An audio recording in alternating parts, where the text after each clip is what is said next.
দুনিয়ার টাকার গোলাম নাটকটি যতই দিন যাচ্ছে ততই দর্শকদের প্রিয় হয়ে উঠছে। একের পর এক ধামাকাদার পর্ব উপহার দিচ্ছে এই গল্পের পরিচালক। তবে আগামী পর্বটি আরও মহা ধামাকা থাকবে, টান টান উত্তেজনা থাকবে আগামী পর্বে। চলুন তাহলে সেই পর্বটি সম্পর্কে আমরা জেনে নেই। ইতিমধ্যে আমরা দেখতে পেয়েছি নাটকটিতে টান টান উত্তেজনা চলছে।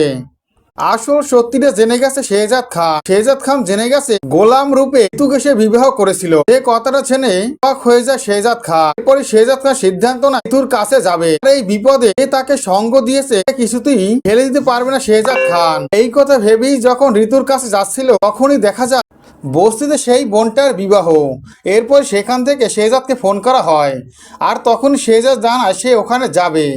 এরপরে দেখা যায় ওখানে গিয়ে চমকে ওঠে শেহজাদ, গিয়ে দেখতে পায় তার সেই বোনের মৃত লাশটা, যেটা দেখে খুবই কান্নায় ভেঙে পড়ে শেহজাদ খান। এরপরে শেহজাদকে দোষারোপ করে সেই বোনের বাবা। যে কথা শুনে শেহজাদ খুবই রেগে যায়। শেহজাদ রেগে গিয়ে ওই বোনটাকে নিয়েই সেই ব্যাংকে ছুটে আসে, যে ব্যাংক থেকে নকল টাকা দেওয়া হয়েছিল। ব্যাংকের কর্মকর্তা ম্যানেজার শেহজাদকে দেখে খুবই ভয় পেয়ে যায়।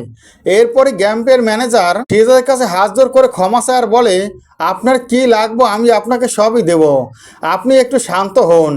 যে কথা শুনে শেহজাদ বলে, এই যে আমার বোনটা, আমি এই বোনটারকে জীবিত চাই। যে কথা শুনে অবাক হয়ে যায় ম্যানেজার।